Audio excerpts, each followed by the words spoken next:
The homeless man quietly said, "I can fix it," while everyone laughed and looked away. Minutes later, when someone finally recognized what he was holding, hands began to tremble, and the entire room fell into stunned silence. Subscribe to the channel, leave your like, and comment where in the world you're watching from, because now I'm going to tell you everything. "You can't stay on that bench all day, Jake. It's going to hit 95 degrees. The voice was deep, but not unkind. Jake kept his eyes on his hands. He was tightening a small strap on his backpack. The bag was old, but everything inside had a place: a rolled-up blanket, a canteen, an extra shirt, a few simple tools. "I'm okay, Mike," Jake said. His voice was a quiet scratch, like he did not use it much. Mike was a big man in a security uniform. He stood near the bench, blocking the morning sun. The bench was on a wide, clean sidewalk in Beverly Hills. Behind them was a very tall, very white hotel. It looked like a giant wedding cake. Shiny cars drove by slowly. "At least let me get you some water from inside," Mike said. "No, thank you." Jake closed the backpack. He placed it neatly by his feet. He looked up, but not at Mike. He looked at the hotel doors. A woman in a bright yellow dress walked out. She laughed into her phone. The sound was sharp. Jake's shoulders tightened for a second. Then he looked back at the ground. Mike sighed. "Suit yourself. Just be careful today. Big party tonight. Lots of people." Jake gave a small nod. Mike walked back to the hotel entrance. Jake was alone again. This was his day. He sat. He watched. He tried to be quiet, to be small. The sun moved across the sky. People walked past him. Men in smooth suits. Women with shiny bags. No one looked at him. He was part of the sidewalk, like a fire hydrant or a trash can. His stomach felt hollow. He had not eaten since yesterday. He tried not to think about it. A young woman came out of a side hotel door. She wore a black uniform. She carried a big black trash bag to a dumpster. She saw Jake. Her name was Chloe. She bit her lip. She went back inside. A few minutes later, she came out again. She walked past his bench. She did not look at him, but she left something on the low wall next to him, a paper bag. Then she hurried away. Jake waited. He looked around. No one was watching. He picked up the bag. Inside was a muffin wrapped in a napkin and a bottle of water. He took a slow drink. The water was cool. He ate half the muffin. He saved the other half for later. He put it carefully in his backpack. "Thank you," he whispered. But Chloe was already gone. The day got hotter. Jake's old green jacket felt heavy, but he kept it on. Under his shirt, a metal medal on a thin chain lay against his skin. He never took it off. He never showed it to anyone. He watched the hotel workers decorate for the party. They put up gold ribbons and tall vases of white flowers. A man in a red jacket tested a microphone. "Testing 1, 2, 3. The crackly voice made Jake's hands twitch. He closed his eyes. For a moment, he was not on a sunny street. He was somewhere else, somewhere loud and dark and full of smoke. A car backfired on the street. Jake's eyes flew open. His whole body was tense. His heart beat fast in his chest. He gripped the edge of the bench until his knuckles turned white. It was just a car. It was just a car. He breathed in. He breathed out. He unclenched his hands. He looked at his palms. They were strong hands. They were scarred. Grease was stuck under the nails. These hands knew how to do things. They remembered how to take apart an engine, how to put it back together. They remembered carrying other things too, heavy things, things that did not move. He pushed the memories away. He looked at the hotel. A big truck arrived. It was full of chairs and tables. The workers started to unload. One man struggled with a heavy folding table. It was stuck. Without thinking, Jake stood up. He walked over. He did not say a word. He took one end of the metal table. His hands found the latch that was jammed. He pressed it in just the right way and pulled. The table leg unlocked and folded smoothly. "Hey, thanks, man," the worker said, wiping his forehead. Jake just nodded. He went back to his bench. He sat down. His heart was still beating a little too fast from touching something, from being close to someone. But for a second, his hands had felt useful. The afternoon went on. More cars arrived at the hotel. Expensive cars, low cars that purred, tall cars that gleamed. Jake knew the sounds of their engines. He could hear a healthy motor. He could hear a sick one. He watched them come and go. He watched the people step out, laughing, talking about money and trips and deals. They lived in a different world. It was not his world. His world was this bench, this backpack, the weight of the metal on his chest, and the storm of memories in his head. As the sun began to lower, the party guests started to arrive in their finest clothes. The music from inside the hotel floated out into the warm air. Jake pulled his jacket a little tighter. He prepared for a long, noisy night. He did not know that one of those shiny cars was about to break down. He did not know that his quiet life on the busy street was about to change forever.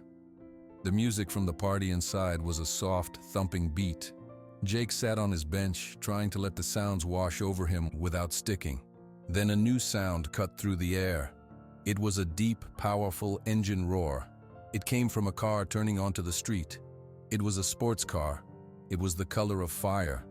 It moved like a whisper but sounded like thunder. Every person on the sidewalk stopped to look. The car pulled up right in front of the hotel's main doors. The engine gave one last low growl and then went silent. The driver's door opened upward, like a wing. A man stepped out. He was Alistair Harrington. His suit was a perfect light gray. His smile was wide and white, meant for everyone to see. He tossed his keys to a young valet. "Be careful with her, son," Alistair said, his voice loud and confident. "She's worth more than your college tuition." "Yes, sir," the valet said, his eyes wide. Alistair turned to look at the crowd of party guests arriving. He adjusted his cufflinks. He was ready to go inside. The valet slid into the driver's seat of the red car. He turned the key. The engine made a terrible sound.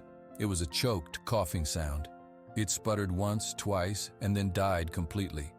The valet's face went pale. He tried again. Nothing. Just a weak, clicking noise. Alistair Harrington's smile vanished. "What are you doing?" he snapped, walking back to the car. "I'm sorry, Mr. Harrington," the valet stammered. "It won't start." "Nonsense, move!" Alistair pushed the valet out of the way. He got into the driver's seat. He pressed the start button. The car made the same sick, coughing sound. The dashboard lights flickered and went dark. Alistair's neck began to turn red. He hit the steering wheel with the palm of his hand. "Start, you stupid machine." He tried again. Nothing.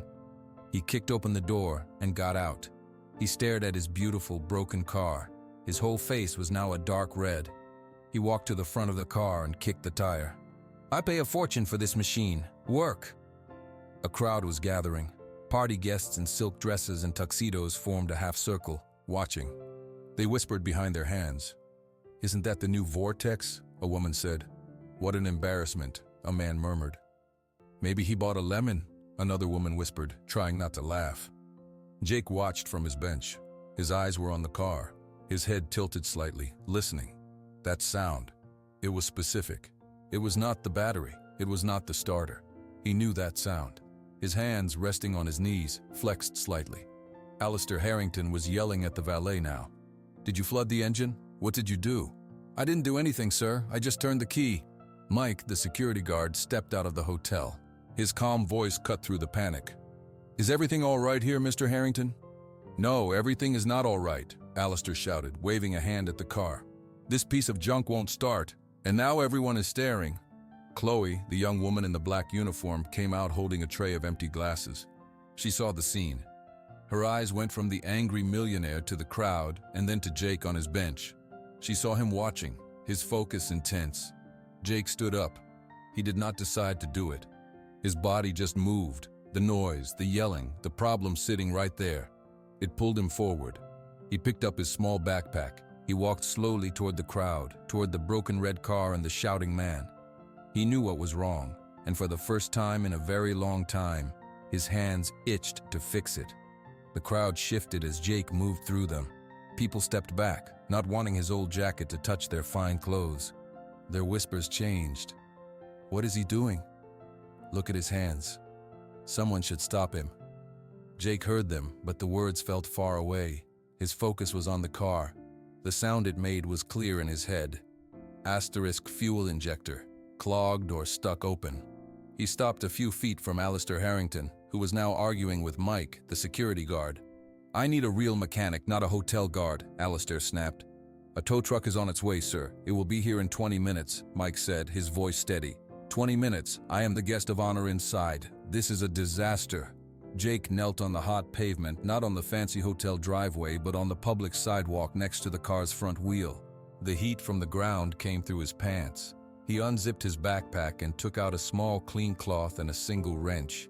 It was a simple, well-used tool. He looked up at the red-faced man. "I can fix it," Jake said. His voice was quiet but clear. Alastair Harrington stopped shouting. He turned and looked down. He saw a young man with tired eyes and worn clothes kneeling by his $1 million car. For a second, he was silent. Then he let out a sharp, loud laugh. "You? You can fix it?" His laugh was cruel and mocking. The crowd of party guests relaxed. This was a joke. They joined in. Soft giggles turned into open laughter. A woman in a silver dress smirked. "A homeless mechanic. That's a new one." "Get away from that car," Alastair commanded, his laughter gone, replaced by anger. "Before you make it worse with your filthy hands." Jake did not move. He did not look at the crowd. He looked at the side of the car's engine bay. He saw the small access panel. He knew what was behind it. "It is the fuel injector on the left side," Jake said, still quiet. "It is stuck. I can free it. It will take 2 minutes." "I said get away." Alastair took a step forward. Mike, the security guard, moved slightly, putting his large body between Alastair and Jake. "Sir, let's just wait for the tow truck," Mike said. But his eyes glanced at Jake. He saw the calm certainty on the young man's face. In the crowd, an old man with white hair watched. This was General Silas McCoy. He was not laughing. His sharp eyes were fixed on Jake's hands. He saw the way the young man held the wrench. It was not a random grip. It was purposeful, familiar. He saw the steady, deliberate movements as Jake wiped his hands on the cloth. Chloe, holding her tray, held her breath. She wanted to shout, to tell them all to leave him alone, but her voice felt stuck in her throat. Jake ignored everyone. He reached forward. His fingers found a hidden latch on the small access panel. He pressed it, and the panel popped open with a soft click. He set it carefully on the ground. Alastair sputtered, too shocked to speak for a moment. "How did you... Don't you touch anything in there." But Jake was already looking inside. His eyes traced the lines and components. The crowd's laughter died down, replaced by curious murmurs. They leaned in, watching the dirty young man work on the engine of a car they could never afford. Jake selected his wrench. He reached into the tight space. His hand was steady, not a single tremor.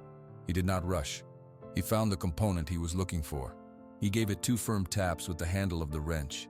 Then he connected the wrench to a small fitting and turned it, just a fraction. He tightened it back. He did not smile. He did not look proud. He simply put his wrench back on the cloth. He picked up the access panel and snapped it back into place. It fit perfectly. He gathered his things, stood up, and faced Alastair Harrington. The crowd was completely silent now, waiting. "Try it now," Jake said. Alastair Harrington stared at Jake. His mouth was a tight line. The crowd waited. "You expect me to believe you fixed it? With 1 wrench?" Alastair's voice was full of doubt. "Try it," Jake repeated, his tone unchanged. The valet looked nervously from Jake to Alastair. Alastair jerked his head toward the car. "Fine, try it. But if you break it further, you are paying for it." He pointed a finger at Jake. The valet slid back into the driver's seat. He took a breath. He pressed the start button. The engine roared to life instantly. It was a smooth, powerful, healthy sound. The headlights flashed once. The dashboard glowed brightly. A murmur of surprise rippled through the crowd. People leaned in, impressed. Alastair's angry expression softened for a second into shock. Then it hardened again. He walked to the driver's side and waved the valet out. He listened to the perfect idle of the engine. He looked at Jake. The shame of being wrong, of being helped by someone he saw as beneath him, twisted in his gut. He covered it with a dismissive sneer. "A lucky guess," Alastair said loudly to the crowd. "Anyone could have tapped something." He reached into his pocket and pulled out a money clip. He peeled off a single $20 bill. He held it out toward Jake. "Here, for your trouble. Now move along." Jake looked at the money. He did not take it. He just turned to put his wrench back in his bag. As he leaned forward, bending to zip it shut, his jacket fell open a little. The chain around his neck swung loose. The small, tarnished metal that always hung under his shirt slipped out into the open air. It glinted in the late afternoon sun. General Silas McCoy, who had been watching Jake's hands the whole time, saw the flash of metal. His eyes, which missed little, focused on it. He took a step closer. His breath caught in his throat. He saw the shape. He saw the ribbon, faded but familiar. He knew that metal. He had only seen a handful of them in his 40 years of service. The general pushed through the crowd. He did not walk slowly. He moved with a sudden, urgent purpose. People stepped aside, surprised by the force of this old man. Alistair was still holding out the $20 bill. "Take it and go," he said to Jake. General McCoy reached them. He did not look at Alistair. His eyes were locked on the metal resting against Jake's dirty t-shirt. His face was pale, his expression one of deep shock. "Son," the general said, his deep voice trembling slightly, "look at me." Jake straightened up. He saw the old man's face. For the first time, a flicker of something other than calm passed through Jake's eyes. It was recognition and a hint of fear. His hand moved automatically to tuck the metal back under his shirt. "No," General McCoy said, his voice stronger now. He reached out and gently stopped Jake's hand. He held the metal between his thumb and finger, looking at it closely. He turned to the crowd, his gray eyes blazing. "Do you know what this is?" he boomed. The party music from inside seemed to fade away. The crowd was silent, confused. "This," the general said, his voice filling the street, "is the Distinguished Service Cross." He let the words hang in the air. Some people looked blank. Others, who knew, gasped. "It is the second highest award for bravery in the United States Army," General McCoy continued. He looked at Jake, and his old eyes were wet. "I know because I was there. I pinned this medal on this man's chest in Afghanistan. His name is Jake Porter. He saved the lives of over 24 soldiers. He carried wounded men through enemy fire. He is a hero." He turned his fierce gaze on Alistair Harrington, who was still holding the $20 bill, his arm frozen in the air. "And you," the general said, his voice low and dangerous, "you offered him money like he was a beggar." Alistair Harrington's face went from red to a sickly white. The $20 bill fluttered from his fingers and landed on the pavement. No one moved to pick it up. The only sound was the perfect quiet purr of the expensive red car. The silence was heavy and complete. The only sound was the gentle rumble of the car's engine. Every eye was on Jake Porter. Alistair Harrington looked at the $20 bill on the ground. He looked at his own hand, which had offered it. He felt a hot wave of shame move from his chest up to his face. His mouth opened, but no words came out. A woman in the crowd put a hand over her mouth. "Oh my goodness," she whispered. The man next to her shook his head slowly. "We were all laughing," he muttered. Jake stood very still. He carefully tucked the medal back under his shirt. He buttoned his jacket over it. He did not look at the general with gratitude or anger. He looked at him with a quiet, tired acceptance. Then he looked at Alistair Harrington. "Your car will start now, sir," Jake said, his voice still soft. He repeated the exact same words from before, as if nothing earth-shaking had just happened, as if he had not just been exposed as a hero, as if the world had not just turned upside down for everyone on that sidewalk. He zipped his backpack shut. He slung it over one shoulder. He turned to walk away. "Wait." The word was a croak. It came from Alistair Harrington. He took a stumbling step forward. I didn't know." Jake paused but did not turn around. That changes everything," Alistair said, his voice gaining a little strength. He looked at the crowd, seeking their support. "Of course, if I had known you were a veteran, a hero, I would never have." Jake finally turned his head. He looked at Alistair.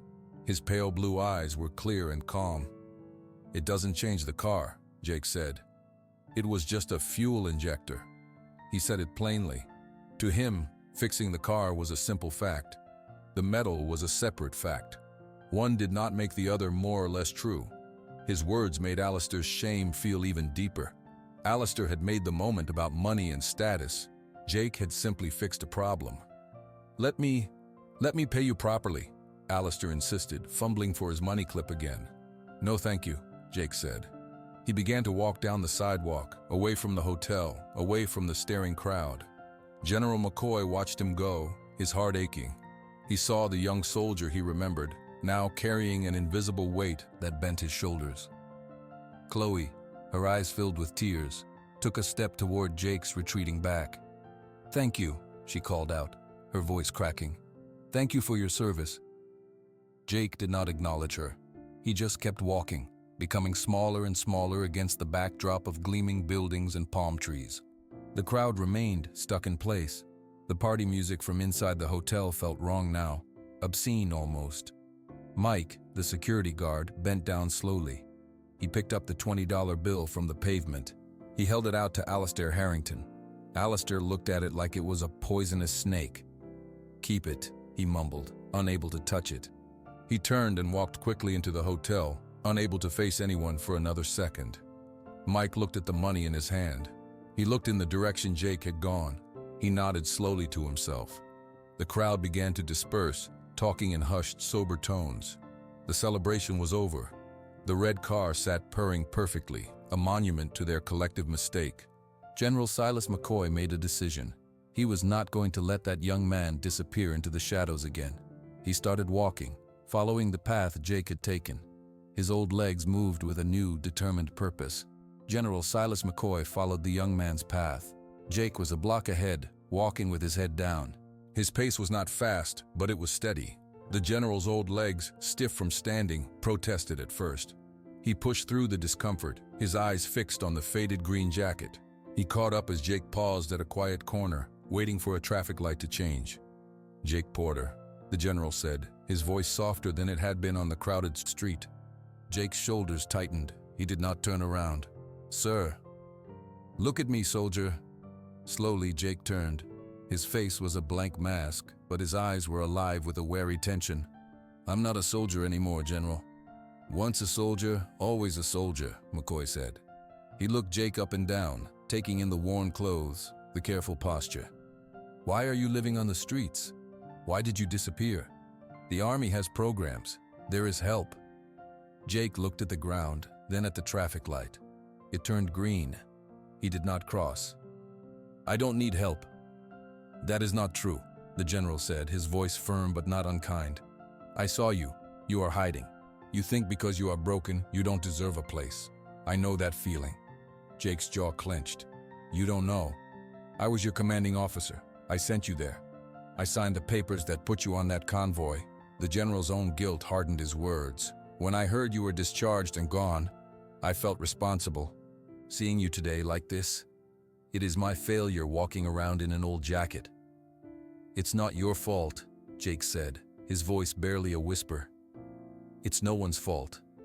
I can't be around the noise, the crowds, it's too loud. Everything is too loud."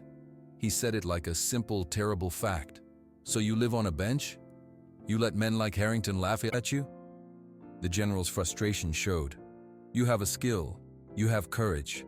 You have a medal that proves it to the world. The medal doesn't fix anything," Jake said, his hand moving unconsciously to his chest. "It just reminds me of what broke." The general was silent for a moment. The city sounds filled the space between them. Distant cars, a siren, the hum of air conditioners. "What is your plan, Jake? To sit on that bench until you fade away?" "I get by," Jake said. He finally looked at the general. "I'm fine. Please, just leave me alone." The general studied the young man's tired face. He saw the stubborn will, the same will that had carried wounded men through a valley.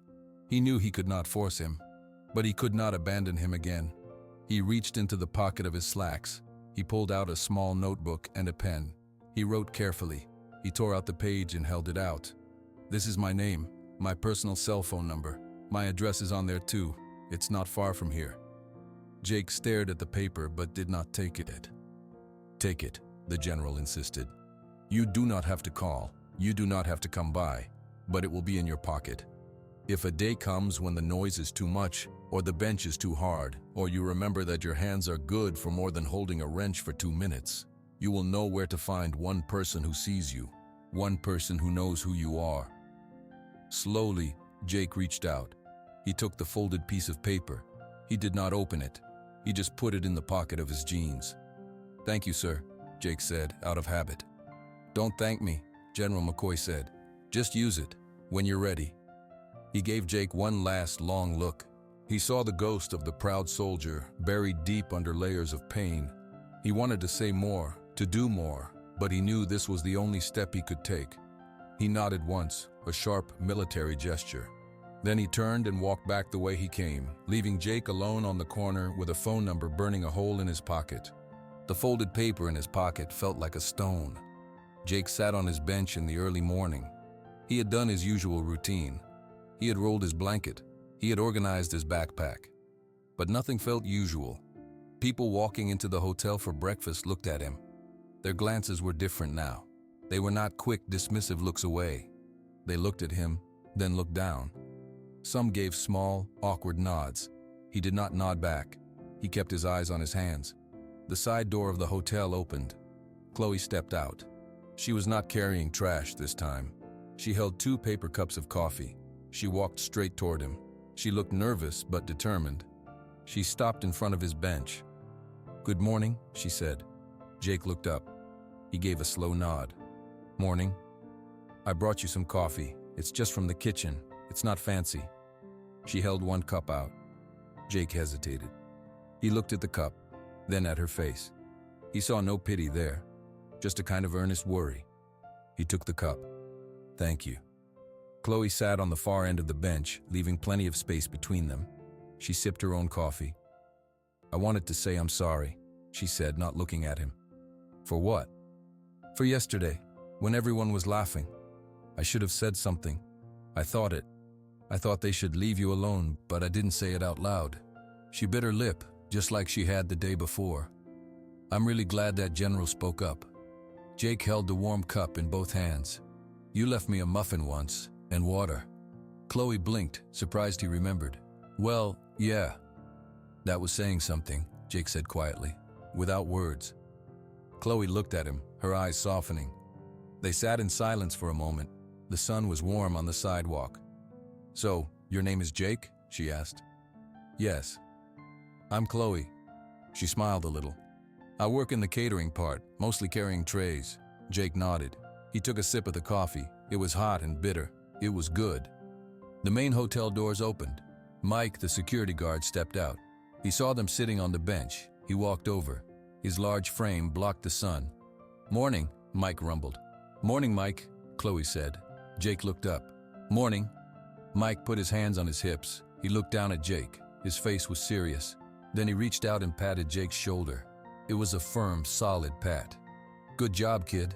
Yesterday." The touch was brief, but it was real. Jake did not flinch. He gave another small nod. "Just fixed a car." "You did more than that," Mike said. He looked around at the pristine street. "Shook up this whole shiny place a little, in a good way." He nodded to Chloe, then went back to his post by the doors. Chloe finished her coffee. "I have to get back to work. The breakfast shift." She stood up. "It was nice to actually talk to you, Jake." "You too," Jake said. She gave him a final smile and walked away. Jake sat alone again, but it did not feel the same. The coffee warmed his hands. The memory of a conversation warmed something else. For the first time in a very long time, people had seen him. They had said his name. Across the street, inside a luxury car parked in a private lot, Alistair Harrington watched. He had been there for 20 minutes, trying to find the courage to get out. He had seen the young woman bring coffee. He had seen the security guard offer a kind word. He saw Jake Porter sitting straight, holding the cup, no longer just a shape on a bench, but a person. Alistair's hands gripped the steering wheel. His face burned with yesterday's shame, fresh all over again. He knew he could not drive away. He knew he had to try to fix what he had broken. He took a deep breath and opened the car door. Alistair Harrington crossed the street. His steps were stiff. He wore an expensive casual sweater and slacks, but he did not look comfortable. He stopped a few feet from the bench. Jake saw him coming. His body went still. He set the coffee cup down carefully. "Mr. Porter," Alistair said. His voice was much quieter than it had been the day before. Jake waited. He said nothing. Alistair cleared his throat. "May I sit?" After a moment, Jake gave a single nod. Alistair sat on the bench, but on the very edge, far from Jake. He looked at his own hands. "I need to apologize," Alistair said. He did not look at Jake. "My behavior yesterday was unforgivable. I was rude. I was arrogant. I was cruel." He finally turned his head. His face was serious. "I am deeply ashamed." There is no excuse. Jake listened. His expression did not change. The general was right, Alistair continued. I offered you money like you were a beggar. I did not see a person. I only saw a problem for my image. He took a shaky breath. I am sorry, truly. The apology hung in the air. A delivery truck rumbled by. Okay, Jake said softly. Alistair seemed surprised by the simple acceptance. Okay? You apologized. I heard you. Jake picked up his coffee cup again. He took a sip. Alistair watched him. He had expected anger or a demand for more. He had not expected this quiet calm. It made him feel even more ashamed. He had to fix this. He had to make it right, not just for Jake, but for himself. I own a number of properties, Alistair said, his words coming faster now. Office buildings, apartment complexes, here in Beverly Hills, in Westwood, in Santa Monica. Jake looked at him, waiting. They all have mechanical systems, heating, air conditioning, elevators. They break down often. I have a contract with a large company, but they are slow, they are expensive, and they are not always good. Alistair leaned forward slightly. You fixed $1 million car in 2 minutes with one wrench. You have a skill. Jake's eyes became wary. What are you saying? I am saying I need a mechanic, a good, honest, skilled mechanic. I am offering you a job. Alistair said it clearly. Full-time work, a steady paycheck, benefits. Jake stared at him. He blinked slowly, as if he did not understand the words. And, Alistair added, I have a small studio apartment. It is above a garage in the back of one of my buildings. It is nothing fancy, but it is clean. It has a door that locks, a bathroom, a small kitchen. It is empty. It would be yours. Part of the job. The world seemed to tilt for Jake. A job, a home. Words he had not let himself think about in years. They felt dangerous. They felt like a trap. Why? Jake asked, his voice tight. Because it is the right thing to do, Alistair said. Then he looked down. And because I need to be able to look at myself in the mirror again. Silence fell between them. Jake looked out at the traffic. His mind was a storm of noise. The idea of a room with a lock was powerful. The idea of people expecting him to show up, to talk to them, to be somewhere, was terrifying. I haven't worked in a long time, Jake said, almost to himself. That does not matter. I saw you work yesterday. I'm not good with people. You will mostly work alone. I will give you a list. You go to the building. You fix the problem. You leave. Alistair pulled a business card from his pocket. He wrote an address on the back. This is the address of the apartment. You can see it. No strings. Just look. He held the card out, just like the general had held out the piece of paper. Jake looked at the card. He thought of the folded paper in his pocket. He thought of the coffee from Chloe, the pat from Mike. He slowly reached out and took the card. I will think about it, Jake said. That is all I ask, Alistair said. He stood up. He looked relieved, but also nervous. The offer is real. It will stay open. He nodded once, then turned and walked back to his car. Jake looked at the business card. He touched the edge of it with his thumb. An address. A possible life. It felt heavier than the metal around his neck. He didn't know what to do, but for the first time, he had something to decide. The business card and the folded paper felt like they were burning against his leg. Jake sat on the bench until the sun was high in the sky. He held Alistair Harrington's card in one hand. With the other, he reached into his pocket and pulled out the general's note. He unfolded it carefully. Asterisk General Silas McCoy asterisk, it said, followed by a phone number and an address on a tree-lined street. Jake's breath felt tight in his chest. He needed to talk to someone. The only person who might understand was the old general. He stood up and walked to a public phone booth 2 blocks away. He put in the few coins he had. He dialed the number. The phone rang 2 times. McCoy, a sharp voice answered. General, it's Jake Porter. There was a brief pause. Jake, I'm glad you called. Are you all right? I need to talk, Jake said, his words feeling clumsy. Name the place, the general said, no hesitation. They met in a small, quiet park an hour later. It was not near the hotel. General McCoy sat on a bench under a large tree. Jake sat next to him. Harrington found me, Jake said. I assumed he might. What did he want? He apologized. Then he offered me a job and an apartment. Jake stared at a patch of grass. He said I could be a mechanic for his buildings. General McCoy was silent for a moment. That is a significant offer. I don't know if I can do it, Jake said, the words rushing out. A job means people, schedules, talking. An apartment means walls, being inside. He shook his head. The noise in my head is already so loud. Adding more things, it might make it worse. Look at me, son, the general said. Jake looked over. The old man's eyes were kind. You are a soldier with an injury. That is all this is. You would not tell a man with a wounded leg to never try walking again. This is different. Is it? You are scared. That is normal. You think you are broken. That is the injury talking. The general leaned forward. Taking this offer does not mean you are cured. It means you are taking one step, one day at a time. What if I fail? Jake whispered. Then you fail, the general said, his voice matter of fact. You get up the next day and you try again. That is all anyone can do, but you will not know unless you try. You have been surviving, Jake. This is a chance to live again. A small chance. Jake closed his eyes. He thought of the quiet studio apartment, a door that locked, a place for his tools. He thought of the respect in Mike's pat, the kindness in Chloe's coffee. Do you trust me? General McCoy asked. Jake opened his eyes. Yes, sir. Then trust me now. This is a good first step. It is a job that uses your hands. It gives you a safe place to sleep. It is a rope thrown to you. Grab it. Jake looked down at his own hands. They were strong hands. They could fix things.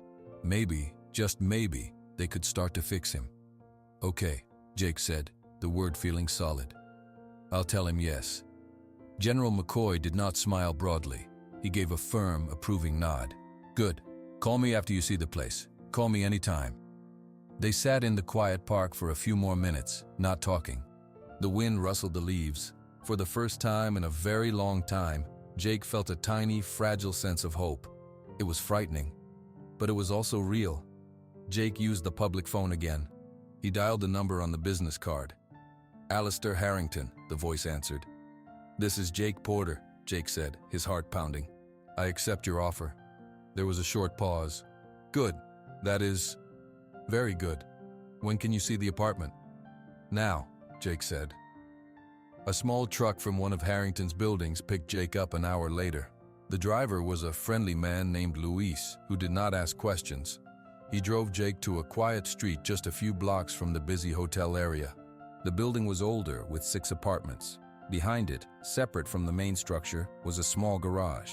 Above the garage was a door with an outside staircase. Luis handed Jake a key. Mr. Harrington said to give you this. The place is empty. He said you should get whatever you need.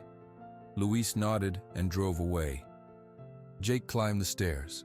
His hands were steady as he unlocked the door. He stepped inside. It was one room, a studio. There was a wooden floor. A large window looked out at a tree. In one corner was a small kitchenette with a fridge and a stove. In another corner was a clean bathroom with a shower. There was no furniture. It was completely silent. Jake closed the door behind him. He locked it.